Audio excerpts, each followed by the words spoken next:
Welcome to Hort Culture, where a group of extension professionals and plant people talk about the business, production, and joy of planting seeds and helping them grow. Join us as we explore the culture of horticulture. What up, friends? I thought I just hit the intro button again and panicked. There's a It little is me pause again there. in control, which means chaos is about. So how's everybody today? How's everybody feeling?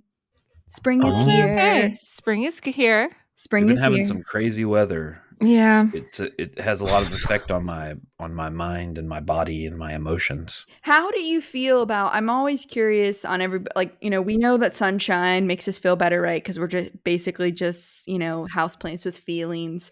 But when it's like really windy or something else about the day is weird, does that affect it at all? Or does anybody Affect else? what? Like your mood. Like if you would look outside and go, wow, the sunshine is making me so happy, but there's also a ton of wind that's coming along with it. Does that like change the vibe, or are you still? Yes. Yeah, I'd say so. My anxiety like skyrockets. Even if I know everything's okay, like hearing the wind like hit things. Yeah. It just like, I don't know, like my wind chimes, if they're lightly tinkling, oh, that's so nice. But anything more forceful than that, I I'm guess like when I see the forecast and I see how many hours of the high wind is predicted, that's when I'm like, oh, like a couple hours of it maybe, but then as you see, like it's gonna, and it goes just from like this morning, it was all calm, and then it's just like it's suddenly just like a light switch comes on and just. Is it all of this like relative to the fact that you have things that are in play that could be damaged or otherwise complicated by the weather, or do you think it, even if you lived in a apartment in the dead center of a building with no risk of a tree falling on you or anything else, you would still feel that way? I think I personally have always had a little bit of anxiety of wind, but also my house got blown over by a tornado when I was little, so maybe that's what it stems from. Which I'm not scared of like storms or anything, but yeah, our house was like leveled. The tub was 3 miles away in a tree. It was wild. But anyways, so I think like where were you? Where was I? It was a brand new house. My parents were putting in the light fixtures. So like they had built the house or put in light fixtures. You weren't living there yet. Yeah, we weren't living there Oh, yet. Sorry, wow. it wasn't clear. Wow. I was like, yeah, I mean, I was not 3 miles away in a bathtub in a tree, but but definitely mine's mostly because I've got like things in play. But it's just like walking outside when it's windy is not pleasant, like it doesn't matter where you're walking. Kind of hurts your head, right? Yeah. Like it just like if you got a lot of hair, even if you put it up, it gets crazy. It's like you can relate, Rub right? it in, right, Brett. Your beard gets just all messed up, doesn't it? Yeah, definitely. Well, you probably get cold though, like colder. Yeah, and your head faster. Get cold. I don't know. It just whisks that sweat away, and then you can't cool yourself. I'm dry. I don't know. I don't know if Annie has really bad like storm anxiety. And so, but partially because they didn't have like the same type of thunderstorms when she was growing up. And so compared to her, I seem extremely chill. But I'm wondering if I don't know. It doesn't, but it does affect me. It makes me like amped up kind of. Like I feel like a wild animal, you got know, like the energy in the air. Yeah. Yes. That affects me big time. And like extra electrons. Yeah. Yes. Right. And that might be from the baldness. Just on the static electricity. Yeah. Right. It just goes directly into there's no buffer. I feel like, I need to prep some with like stuff outside, but then like also we live in a older farmhouse, and so like where do you go, right, if you need to go somewhere, because we have these huge windows and like in every room, and for us it's like our cellar, but you have to go outside to get to the cellar, right? Yeah, so it's kind of one of those things of like, okay, well, we need to have everything prepped by the door to like go outside if we need to go outside, so there's that as we have a crawl space that like is, I mean, it's a small crawl space, but Tyler's been down in it and it's lined with plastic and stuff. And you can access it from inside, like from the office I'm sitting in. But I'm always like, I don't want to go down in there. Like that just like we'll just sit and like our heads would poke out of the hole. Like if we were to sit right, Oh, like it's such shallow. so I'm like, maybe I don't know if this would help or not. Like taking the two dogs down there, but it's an old stone foundation, so we'd probably be Right. pretty safe. I don't So know how we get back out though. how is it that how do you all monitor the weather? How many weather apps do you have, Jessica? I think I only have 3 right now. Okay. I Yeah, think yeah. I only have 3. I I have was saying, 3. I'm looking. I think I have 4. But yeah, let's see. So No, I lied. I have weather apps is the main. And we'll turn on, I have we 7. had storms come through recently, Did you like say this past 7? week. Yeah, I have 7. You have 7 weather apps? You and Wow. my dad, man, you guys would be Well, tied. Biblical number of one is weather like apps. my general and it's out and Right, about, there's right? Like that's my general one. And then It's your there's the one that yeah, it's everyday my carry everyday. weather app. Then there's the one that comes with my phone, and so I leave it because what if it says something different? And then I have one that is is like a funny weather app, and so it's more about the like if you're having a bad day and it's really windy, it says some funny stuff about how windy it is. Oh, can you give us an example? Um, well, it's called like WTF weather. So, Okay. Go on. I'm ready. all of the funnies have curse words in them. So, Wow. Ugh, Earmuffs tend true yeah. leaves. right. And then I have our personal weather station. So I know exactly what's happening at home. And then I have the UK weather alert Yes. one because Mhm. it's top notch and I like to know when lightning is close by and it That's gives good. me an update. And then I have the NOAA one where I can just see in real time radar on various winds and precipitation. And then I have the Kentucky Mesonet one. So I can see weather stations in every county. Huge shout out to Matt Dixon at the Matt UK. Dixon! We We should should have have him Matt on. Yeah, on. He yeah. would be perfect. Making a Perfect note. timing. Yeah. He was It'd on. be a good I was one. in this program like develop I don't know leadership thing with him earlier or I guess last year sometime, and I was like really gassing him up. I was like, this guy is the man, and I think he thought I was like trolling him or like not sincere. I was 100% sincere. He is fantastic. Yes. He's Well. also like just a really nice guy too. Like Mhm. on top of that, which is great, always great. But like when they decide, that they are gonna cancel like the football games because there's Mhm. lightning, he Mhm. has to Mhm. be there. Like he's like monitoring that Mhm. every Saturday evening. He has to be there like on site. And but anyway, the UK weather, UK what is it? weather alert. Mhm. Mhm. That's like their app that they developed, which I downloaded and is pretty cool. But Mhm.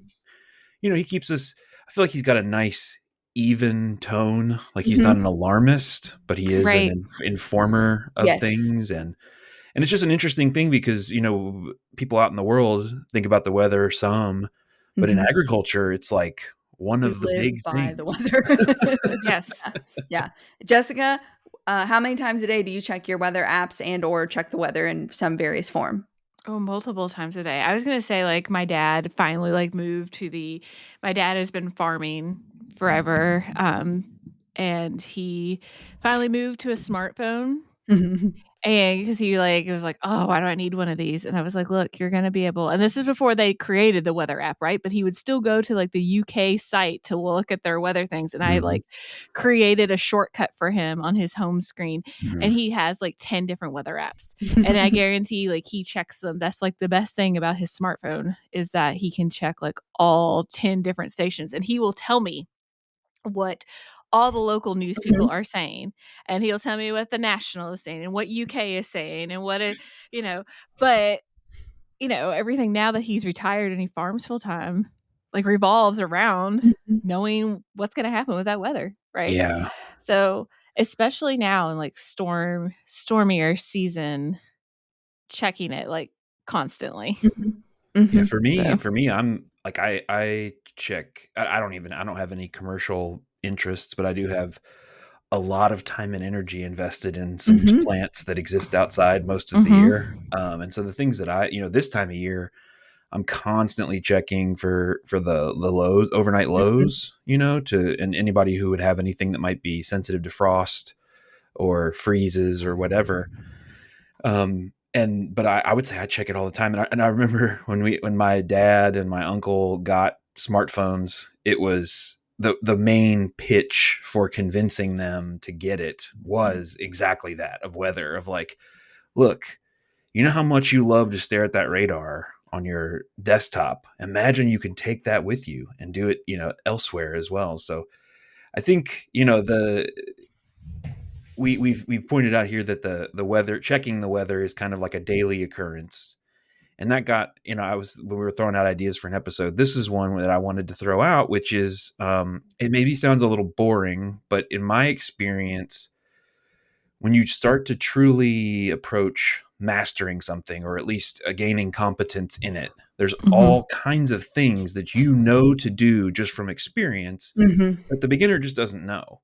And I'm Yeah. talking about like on a daily basis. And so the idea, the thing that we pitched here, and weather, checking the weather and being aware of the weather is part of that, is thinking a little bit about like, okay, Alexis is going to step outside and check. It's the morning. In the morning, she's going to step outside and check on the plant, check on her plants, do a field walk, maybe do a little scouting, do a little bit of checking in. What does that actually look like? Like, what are the Mhm. steps? What's going through your head? And then maybe we can see if how Jessica's is similar or different, and then I'll just be along for the ride and talk about looking at little trees and wishing that they would grow faster. Yeah.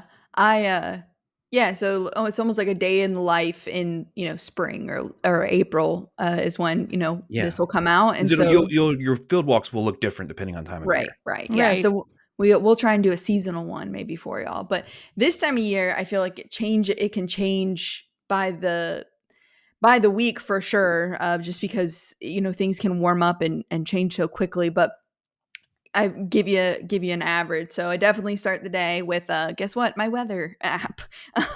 So checking that, I might, as a business, right? If you're not a business, you probably won't do this, and I wish that for you. But I check my email to see if there's anything, and I'll check my calendar to see like what if you're doing any type of sales.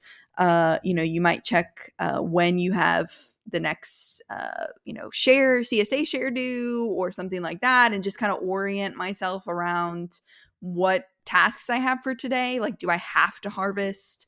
Maybe I have to because the plants require it, but if, maybe I can get away with another day. It just kind of depends. So I try and orient sort of my day around like my deliverables, quote unquote.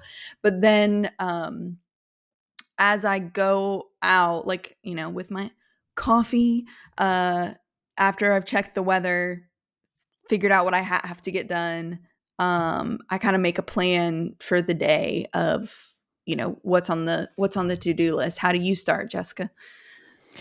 Uh, Probably it's starting the same of, like, checking the weather Mhm. out for the day.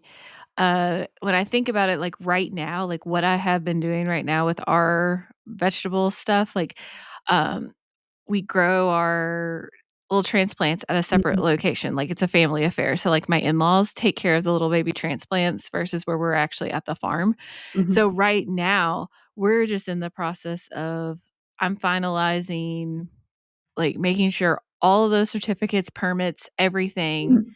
are in for the market season. Like, Mhm. that's been, like, a big task for me for, like, this spring time of year, but checking in on little baby transplants that we do have Mhm. around, and we're still, like, not in, like, full planning mode, like, of Mhm. like, were, but, gearing up of, like, what fields are we gonna put where, what we're putting where Mhm. this year kinda thing. But Checking usually those. start off yeah, yeah, and just, making sure fields are still cleaned out. I know this Mhm. last week we finally got do as I say, not as I do, a field finally, like, that was completely cleaned out. But, just starting off that morning checking the weather, what's the outlook going to be like, what's the week going to look like. Mhm. Yeah, I was Uh, gonna ask what things when you are looking at the weather, Mhm. what things are you particularly looking at? I'm This looking might be a like, silly question. I don't know. no, no, Yeah. that's not silly. Like weekly forecast, because we also have other full time jobs, Mhm. right? So, what days are going to be the best day to do um, Planting planting, or pruning? Mhm. Waited, with little tiny baby apple trees. I waited really late to prune them. You know, this year, like looking out at that forecast, when was a good time? Will I Mhm. also be at work? When Mhm. it's nice Mhm. weather those Mhm. days? Will my husband be at work those days? Do we need to like try to, move stuff around to get certain tasks done? So it's more of like looking at it weekly. And then if there's like weather events, more Mhm. of like, okay, what's the hour really look like? Mhm. Mhm. Right. And I'm sure like in Alexis's situation where she has a lot of tunnels, like, okay, if I'm the front's not going to move in till much later, I will be home by that point and it should be okay for me to close things Yeah. up, right? Or like it's the storms aren't going to come in till much later, so I still have time to like get home and we get, pick stuff up, make sure things are secure, versus like, okay, if this coming like earlier in the day, do we need to do things before we leave for work, Mhm. that And kind of like deal. if you're even if you're outdoor planting and you're thinking about rain, if it's one day of rain and you really need to get your transplants in and they'll be fine with a day of rain, great. And it's awesome to get them in right before that rain. But if it's gonna be like 3 days of rain, probably not the best for Right. baby transplants. So it's like, okay, can I push these? Do I need to bump them up because it's gonna rain for a week? Do I need to remove plastic from something because it's going Mhm. to rain? So like those are the types of things thinking about Are with either of you all weather. doing much tillage? Not a ton anymore. Or if we're doing it, we try and do it in the fall, but I'll have to terminate some cover crop and stuff that I can't do when it's wet. We do because we do the raised beds, the plastic raised beds with drip irrigation. So And how as long how does the rain factor into your field? Like you're planning for that kind of yeah, soil prep. soil prep, right? So, depending on like what that target date is, like we are not an early cropping people. Like Mhm. Sure. we're like getting stuff out more in like that May time frame. But that can really impact of like when if we've already turned the soil over and when you work it, because you can't have a lot of moisture with that plastic layer, Mhm. right? That bed shaper. So, taking that in consideration, how many days, like if it rains, are we going to have a good dry stretch afterwards? Is it going to be windy, right? Is it going to help dry things out a little faster? It Or, is in or, Kentucky, yeah, apparently. yeah. Um, and that can really affect how quickly we go at getting those beds, because like once those beds are made, right, Right. once those beds are made, you could do that in advance and then not plant for like a couple weeks later, like if it's going to be Mhm. bad weather, right? So just paying close attention as it gets closer to that time of that soil prep, because you don't want to go in there and till up soil and then have like these hard rains and everything crust over, and then you're just going to have to go back and rework the soil Mhm. again. And we're trying not to work, we're trying to do Overwork it. minimum, Yeah. And right? at the same Working time, it. if you work it when it's too wet, and then you end Mhm. up with these big Right. clods that turn Mhm. into a whole and that's the nightmare for trying to lay It plastic yes. into.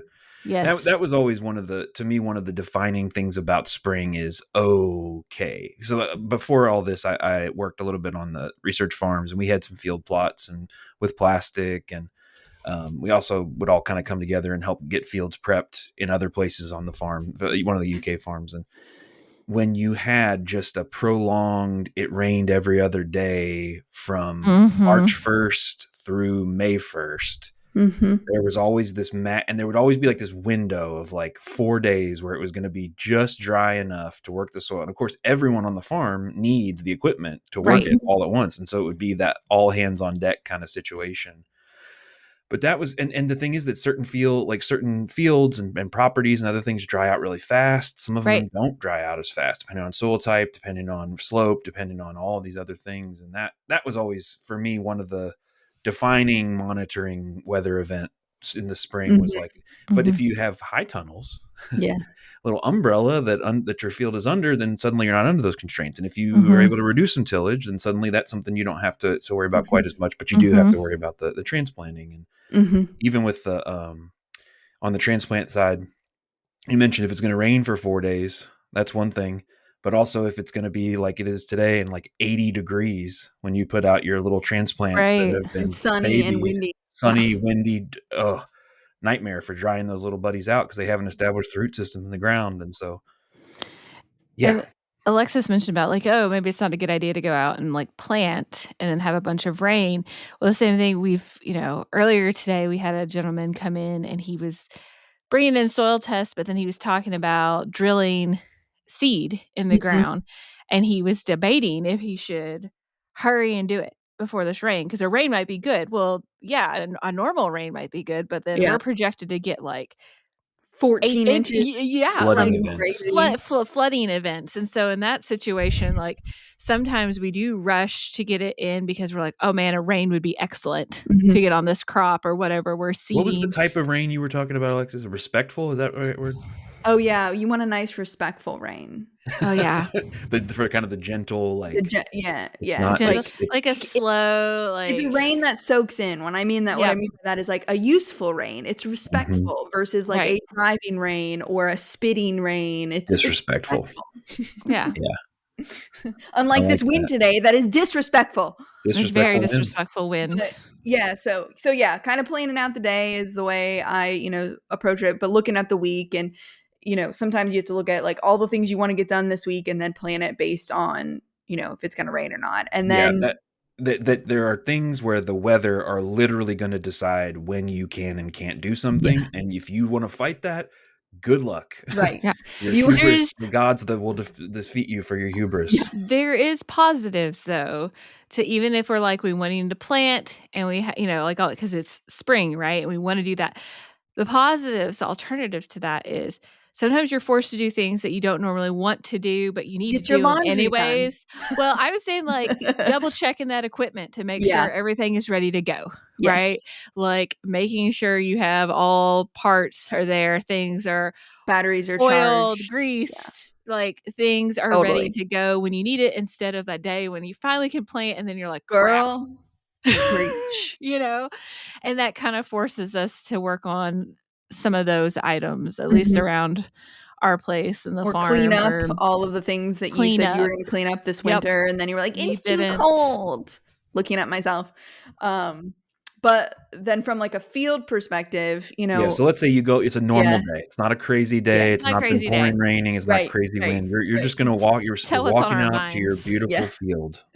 So, for me, I've got perennials, I've got annuals, and then I've got, high tunnel and greenhouse production. So, I usually start by going, into the greenhouse, and if it's warm enough, I'll pop everything open, and water if watering is needed. It kind of just depends on the plant stage that's in there, and then just kind of get everything prepared for the day in there, and then I do the same in the tunnels, right, because they're going to heat up the fastest, and so then I'll cycle through.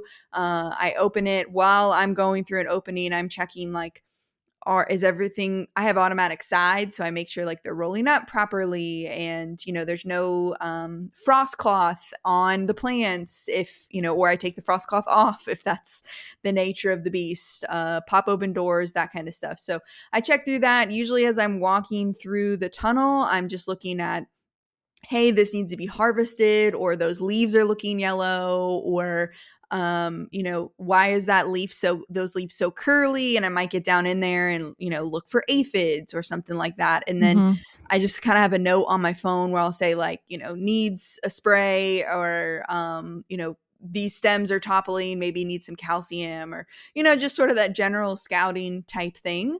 um and then I try to, maybe not every day, but once a week, I'll walk through the perennials and see what's starting to pop up, what needs mulch, what maybe needs to be. It's the time of year where those insects that you've left all your perennial stuff, we've talked about how, leave the stems for the insects and things like that. they're out and about. They've moved on to the next stage of their life cycle for the most part by this time. And so now is the time where I go up and would be cleaning those beds. So maybe Mhm. I'll mow them down or, prune something back. Okay, whoa, whoa, whoa, Yeah. whoa. You have dropped like way more knowledge than I was ready to take on in like a rapid Sorry. fire. So back to Yeah, like a tunnel, scouting. for instance. Yes. Yeah. So how long is your tunnel and how many beds are in it? I have two 72-foot long tunnels. Okay. They each have different set of beds because I have perennial, like a quote unquote perennial plantings in one. Hmm. And then the new tunnel has annual beds in it. So So on an about seven. on an average day, so you're talking about like 14 total Yeah. 72-foot long beds Yeah. of various highly diverse Yes. plantings. Yes. How long would you say on a typical day you're spending in one of those tunnels? Like If I'm doing your scouting, your Yeah. initial kind If of I'm pass. just scouting, like, don't count harvest, don't count Right. that kinda stuff, I'm probably spending only about 5 minutes in each tunnel, and I'm Okay. just kind of, like, because I know what I'm looking for, and it would be like, what's the weed pressure like? Are there any yellowing, things? What doesn't look right? Like, you don't Mhm. necessarily have to know what, what it is that's wrong, but I Mhm. always tell people, when you're out in your garden, look for something that doesn't look right. Now, what that does mean is you need to know what it's supposed to look like. If you've grown it before, that's usually easier. If you've not grown a crop before, that can be a little bit more difficult. But it's like one part of the row super super green and another part not. Or, are you noticing that, the blooms or something like they're all flopping over, or, there's a Right. couple plants that are super curly looking, just something that doesn't look right. You don't have to necessarily know what it is. And I That's think like the key. even like a drastic change from one day to the next, like Yeah. being out there every day, there is no substitute for being in that space over and over and over Mhm. again, day after day, and being able to monitor as things maybe change Mhm. for good or for bad. Mhm. You see Like the the growth. You're like, "Oh, yeah. look at the babies." You get Whoa, like those you were see the little flowers and now buds. they're cucumbers. Yeah.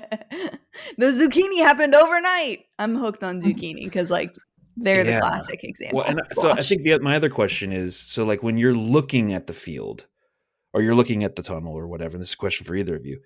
Are you looking at the field as a whole? Are you looking and going and looking at each individual plant? Are you looking at one plant every 5 feet? Like how are you interacting with those with that as you're looking at it? So for us, like, we're all field grown, right? So, um, a lot of times with that scouting as well, so, like, once like I said, we're kind of, like, a month away from getting all our stuff. We're, like, in this weird transition of period of, like, we have baby calves dropping on the ground right now. So Mhm. we're in, like, livestock mode before Mhm. we fully transition to our gardening Mhm. mode, but it's doing, like, a quick maybe drive-by overview with when they're small, Mhm. right? Like, and I'm thinking of tomatoes because we do a lot of tomatoes, and we have a pretty good sized production when it comes to tomatoes. When they're small, like a quick, glance. Does anything look odd or off? But as they continue to grow, it's more of we're gonna walk the rows, right? And it doesn't take that long. Like Alexis said, Mhm. it takes maybe like 5-10 minutes because we kinda know what we're looking for, but you're also just like anything that just looks odd, Mhm. looks off, right? We're not stopping at every one and flipping leaves over and looking for things, but, just a, glance over there, everything's looking okay, but then, as they get larger and they're blocking each other, because as they're getting taller and we're trellising them up, Mhm. then going in there and walking up and down the rows just to make sure nobody looks a little off, Yeah. right? Yeah. And Who's been hiding right. themselves in here? Yeah. Yeah. And Right. I'll I don't know. I think these are actually helpful questions. There's questions that I wish I could have asked you 15 years ago, but so are there like based on your experience and your knowledge, are there specific things that you're kind of looking for based on what crop it is, or is it just complete open book looking for something different? Yeah, for us, especially when I think of, like, tomatoes, we're looking at the beginning of, like, Septoria leaf spot. early blight, those kind of things. We do stick to a fungicide spray schedule to manage those, and Mhm. it is amazing when you stop how Mhm. quickly those Yeah. tomatoes will go up, because eventually my husband and my father-in-law get to a point in the year and they're just like, we're done, right? Because everyone's was tired, and then it's like a week or two and then the tomatoes are done.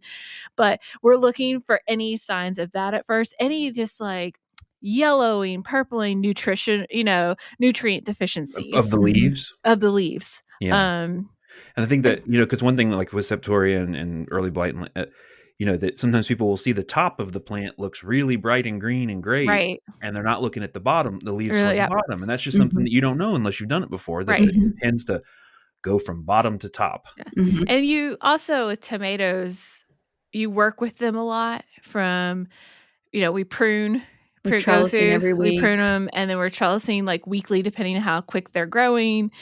And so you keep a close eye on them versus like, I mean, the squash and zucchini and all that we grow, it's a little easier just to like glance over at them, and they're Mhm. so productive and such a quick crop, right? They're not going to be, you're usually doing a second planting of them because they do their thing and they're done, or, versus those tomatoes, you're hoping they're going to go from potentially end of April all the way into October, Mhm. you know. So you're going to have your hands on them a lot more and be out there Yeah. with them. Yeah, I think like a good if you are new to growing stuff, or you grow a lot of different things, is like the general looking for colors that aren't quite Mhm. the same. And usually you see that in, pop up in one or two plants at first, and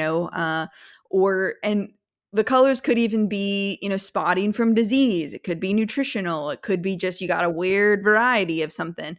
But like just looking for those kind of obvious one thing is not like the other Right. section. And then you might look at textures. Like I said, like curling of the leaves. Again, this is usually something that we see in like we call it like the bullseye, pattern where something starts. So usually insects start in one location or even fungus starts in one location and sort of like bullseyes out from there. And so if you catch it when You're it's talking about like at the field level. in the field Like, if level, you yeah, look at the field, yeah, there's one plant that is messed up, and then right, there's some a little further out that are a yeah, little less messed up, and then there's yeah, one, and then Mhm. eventually right, there's fine, then right. they're And fine. like, I mean, you could take that into even like looking at a flat of, you Mhm. know, Mhm. cosmos that you sowed, a flat of cosmos, and you notice that certain rows right in the middle are not like the others. Well, they may be staying too wet and there's algae growth right there, right? So you're just kind of looking for color, texture that is different, and then going deep diving into like, okay, what's causing this? And that's where like that quick kind of 5 minute. And if I've grown a crop before, I'm looking specifically for something like I know ranunculus gets powdery mildew, so I'm going to be checking and doing like an extra spot check through in the rows here and there every other day or so, looking for specifically powdery mildew or looking specifically for aphids if I know something gets it. So I would say like don't let never growing something like scare you, Right. um, and you will learn it. But just looking literally just being like one of these is Well, not like the other, and then you yeah. take it to your extension office or you send the horticulture people a picture of it and you go, what is wrong with this? And And there's a lot that can be done. and just like noticing like, huh, why does that one plant look wilty? Mm, Or like, is the mhm. whole row wilty? Oh, is my irrigation not working in this Boom. row? Right. Oh, nobody turned that one line on. That's why, or is like, why is that one twisted? I didn't spray anything. Nothing else is twisted. Oh, maybe that's a virus and I just need to rip Boom. that one plant out. Right. Mhm. And then Mhm. everybody else is fine. But it's just like you said, as simple as we preach about it all the time in like our classes Mhm. that But we we do really do about, it, but like but yeah, really scout. Like, Mhm. anytime people talk about, like, they get worried about insects because people get so worried about, like, insects coming in and wiping out crops. It's just, like, going out and scouting, and you can find them early enough to take care of the problem most of the time with a bucket of soapy water, Mm. and you're not even having to add any, like, organic or, something harsher to your garden because you Mhm. can just take care of things really easily, by getting out there and actually looking at them. Yeah, So and it's like you're excited to do it anyways. I don't know, even after all these years and all of the, like, sometimes it's like, why do I do this? Like, farm is crazy, but like, it's so exciting literally every day, even though the plants have changed minutely, right? Every day I get to go out and see what's going on.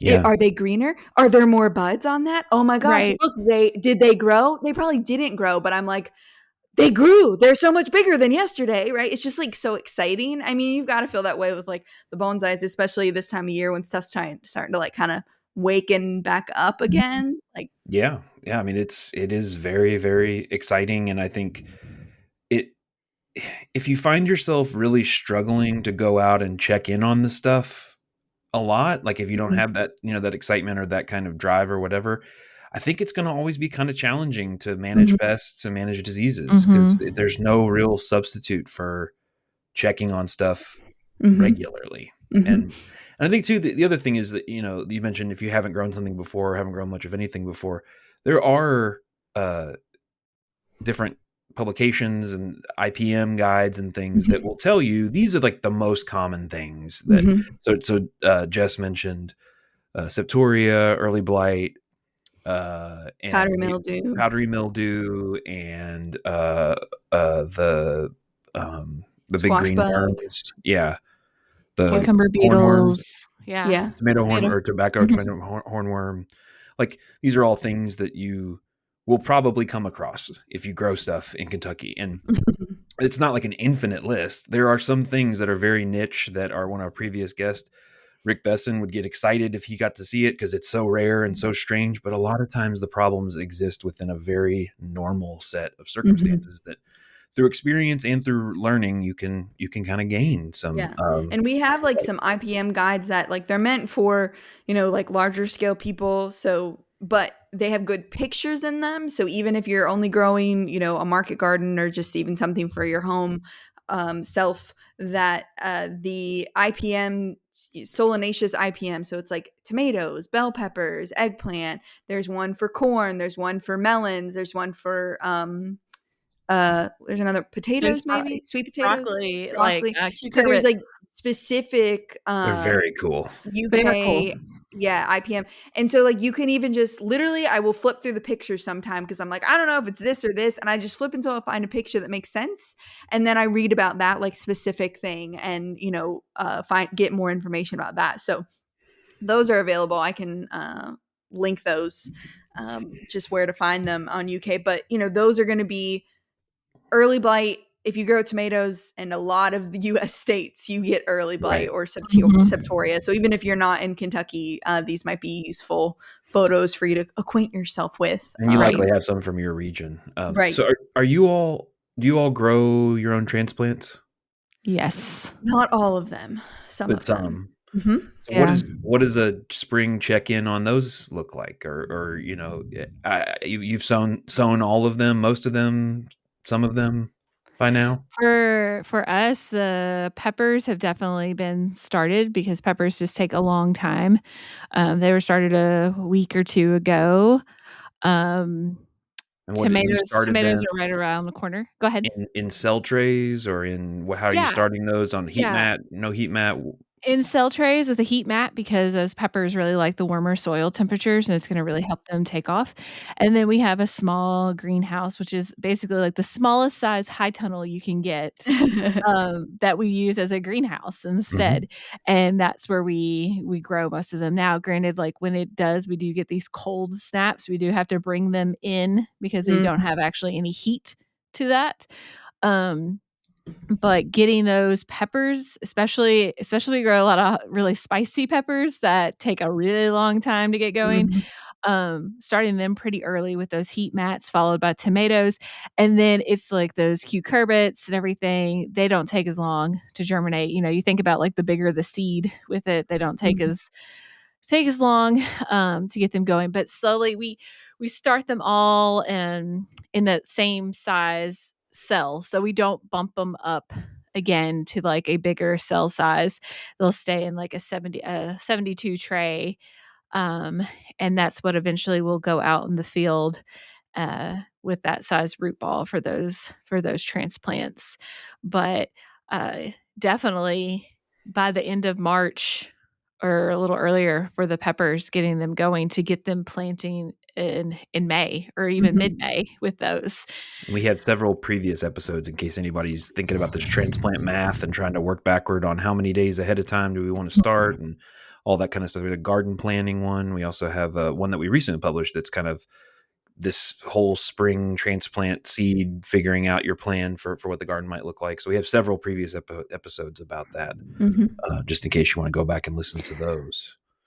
But what is like caring for transplants or checking in, this is in this day So in the life kind of thing. What is your all's, how do you all approach that? yeah, and so, like I mentioned, like, my in-laws, I'm very fortunate, they're the ones who mostly manage those, and it works out nicely because, they need a lot more water, especially, like, we have a day today that's really warm, the greenhouse needs to be open, they might need to be watered multiple times a day because 'cause they're gonna dry out faster. My mother-in-law, she started some peppers earlier before, like, our peppers were actually growing for our, like, business that she had, and she was worried about them because she thought they might have got a little fried the other Mhm. day because it got a little too warm, right? And Mhm. so, when you do start your transplants and you're growing them yourselves and have them in a structure, you need to plan to be around, right? They're Mhm. just not going on a it's just kind of like it with Don't go a on vacation if yeah. you're starting seeds. Yeah, it's kind of like with just like if when you Yeah. go have animals, right? Somebody still has to come and feed and water the animals. Mhm. Somebody needs to be there to water and open the structure, close it up at night.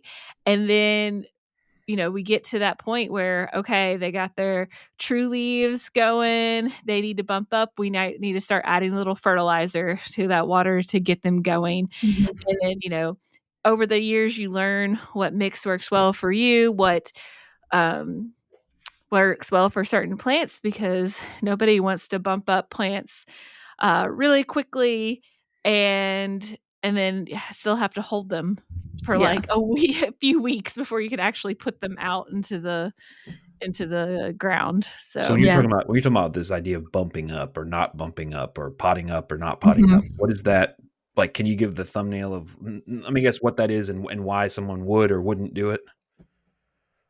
yeah, yeah. So like that's just, increasing your size of your plants, right? So basically if you're trying to hit a target date and maybe you seeded a little behind, giving them a little more nutrients to encourage them to grow a little faster and bigger. Maybe you're trying to get plants ready to sell for like a market event where you want to sell, a larger plant to somebody versus you know, they might need some nutrients because you're, like, maybe looking a little yellow, right? Mhm.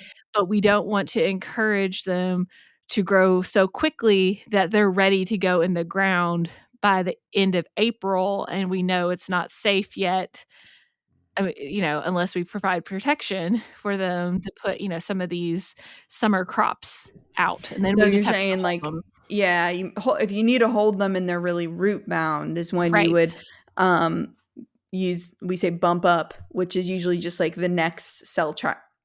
the next cell size or the next pot size or whatever, and so, like, if you've seeded too early or maybe you gave them a little too much nutrients and they're too big and you can't put them out yet, um, And it's importantly, their roots are too developed. their roots are too developed, and so, like, Yep. if you pull them out and it's like you barely see any soil and all you see are white roots and it has perfectly molded to the, little cell that you had them in, Boom, you got a then bonsai going. Right. you Yeah. can now have a bonsai tomato. Yeah. But you'd wanna either you wanna get them into more soil, whether that's in the ground or in a bigger pot quickly. And so, yeah, so that might be part of my check-in when I go in and check on transplants. I'm checking, do they need watered? Is anybody getting watered too much? What seeds Mhm. have popped up? Because it's like, it can literally happen overnight. And so I'm looking at my dates. So if I look at this year, I feel like I've had a problem. I had a little bit of old seed, and I think I had a mouse getting a little chompy in Mhm. my greenhouse. Mhm. And Mhm. so I'm checking those cell trays to see what's germinated and how evenly it maybe is germinating. And so, not only did I see the mouse, but I suspected a mouse before I saw it, literally in between cell trays. One day was it felt really like I had the same thing seeded. It felt really sporadic in one tray and not the other, and kind of like around the edges. And it was a surface sowed seed, which means that, it could get in there without really disrupting anything and Mm-hmm. chew on the seed. Um, and so I'm looking at that. I'm looking at the dates because I'm putting my date that I sowed something on my tag along with the name of the tag. And I'm like, that should have popped up by now. Is my seed old? Is Mm-hmm. my heat mat working? Did they get too dry? That kind of stuff. So, doing those like little quick check-ins of same thing that you kind of do in the field, but you're doing with your transplants.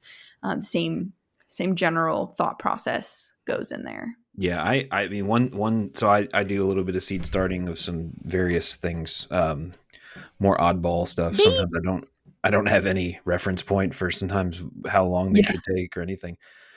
But I went out the other day and I just have this tendency to go and just put my hand down around the tray to see if I can feel any heat coming off Mm-hmm. the heat mats. And one of them I felt and I was like, this isn't warm at all. Mm-hmm. Lo and behold, it had just come unplugged. Yep. Stuff like that happens, you bump it or, the thing falls and it comes unplugged and you wouldn't know that. And then suddenly every half of your stuff is 3 weeks behind the other because you just didn't check, but Mm-hmm.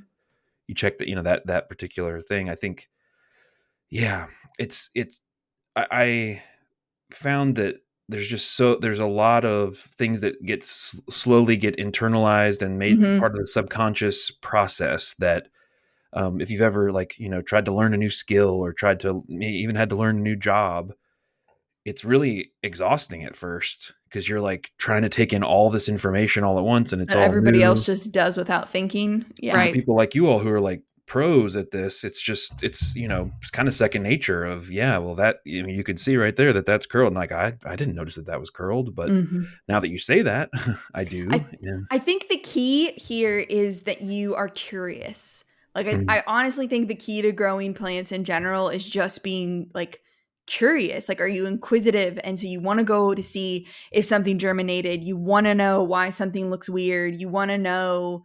And so like you don't have to have all of the skills. I don't want anybody to be like turned off about like all the things I just should naturally know. Like if And you it takes just time. yeah, it takes so much time and I still freaking kill plants left and right. Like we talk about it all Same. the time, right? Like we know all of the things and still kill them, but like the curiosity of wanting to know what maybe has changed or just trying something new will get you further. Like that's all that a lot of this is just looking to see what's popped up and then Mm-hmm. and then going from there. Okay, what's the And next step? And don't get discouraged about it because Alexis and I actually were talking about this the other day about like how certain plants like are they growing? Like what's Oh wrong? my What have I done? gosh. Like why My haven't changed transplants. why haven't they changed? And then it was kind of like, you know what? We need to go away for have somebody water for you. Right.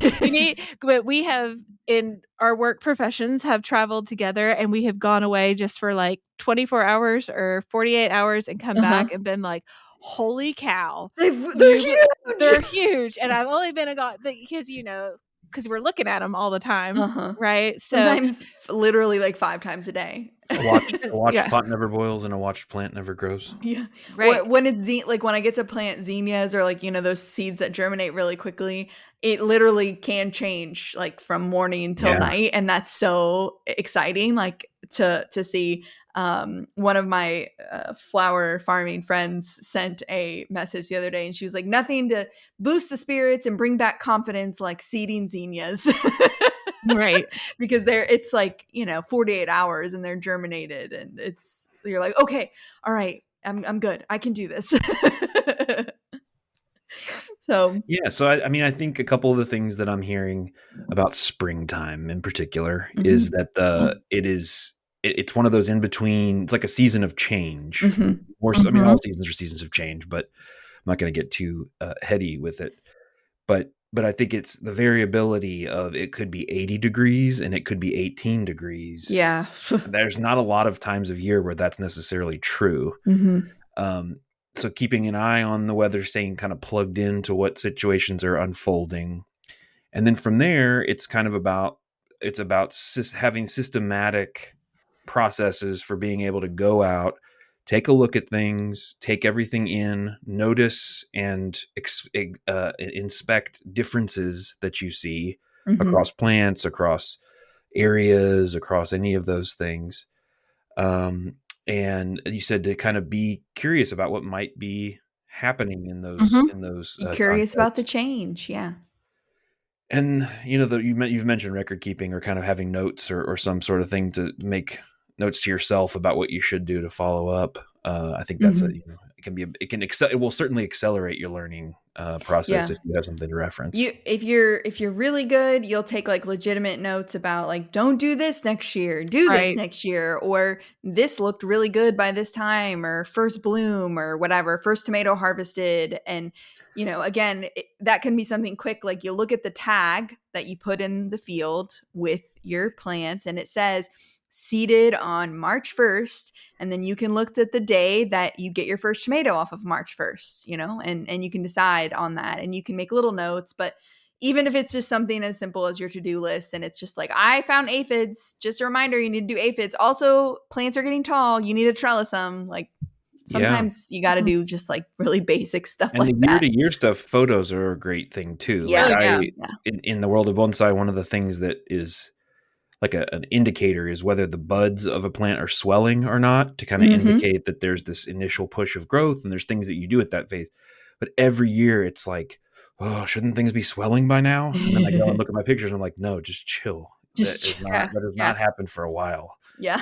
Uh, and Yeah, that's just one of definitely. those experience things of like, oh yeah, I shouldn't my flowers be bigger by now? Like shouldn't the tomatoes be at the top of the whatever? No, Mhm. no, no, no, no. Yeah. Relax. And also, if Soon you will be they've wishing that they were growing more right. slowly. Yeah. Yeah. Especially when Yes. you're like, "Oh crap, Yes. I still don't have trellis up."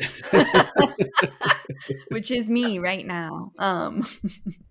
So, yeah, just be curious, and if you're trying a new crop, just pay maybe a little extra, maybe take some new notes on if it's a new crop or not, and they'll help you in future years. And so, even if you don't take notes on the tried and true stuff because you just kind of know it, take them on anything new that you're trying, and you'll be grateful. I've been doing better. I've been trying to keep good notes about my tulips especially, and I'm Mm. really proud of myself this year for that. So And something that helped me when I was first starting was like doing these walks with someone who was experienced, Mhm. whether that be an agent, whether that be a friend, whether that be just somebody that you are able to get in contact with who's in your area. Not that they're going to walk with you every time, but it's just crazy to do something like that with someone who has experience. The Mhm. things that they'll notice and say, Mhm. I wouldn't worry about it, but I'd keep an eye on it, or Mhm. this needs attention now. Like that. Mhm. That's a whole another level of sixth sense that people develop over time. But yeah, leaning into people and having different sources of information that you can draw on, I think can be helpful too. Yeah. Well, cool. Well, we didn't get super far in the daily. That was like the first hour of Yeah. my life, but I think that's the probably one of the most important hours. So I would say that we focused on the right thing in my mind. Um, but yeah, I'll throw some links in the show notes for the weather app. That's the UK Weather Alert. If you want to go find it, it has a picture of a lightning bolt as the Mhm. app Icon thing, yeah. icon. But we'll put those IPM guides in there. We'll, of course, have our email that all of us get if you've got any questions or thoughts on that, or questions you want to ask. We should do one where we tell people when an episode is going to be recorded and what it's going to be about, and then they can like send in some questions. Ooh, That would yeah, be fun. that would Mail be time, Um, fun. mailbag. so if that's interesting to you, leave it in a review. And as you leave us 5 stars, be like, hey, would love to be able to ask questions and hear them on the podcast. You can, of course, always do that, on the back end. But if you want to know what maybe a guest has to say about it, Yeah. we can keep you updated, and we may post about it on our Instagram. So if you don't follow us on Instagram, it's at Hort Culture Podcast. And you can follow us there, and you can shoot us some messages about things that you come up with, and we'll post something maybe about when we can get our weather guy Matt on, and It'd we'll be see what good. questions you might have for the ag weather profession. I mean, more than just ag, but we love him particularly for those areas. So if you want some good blunt answers, you can ask him your question. So Anyways, follow us, check out the links, leave us a review. We appreciate you guys joining us, watching on YouTube, listening to the podcast. We hope that this is helpful, and we hope that you'll join us next time. So have a great one, guys.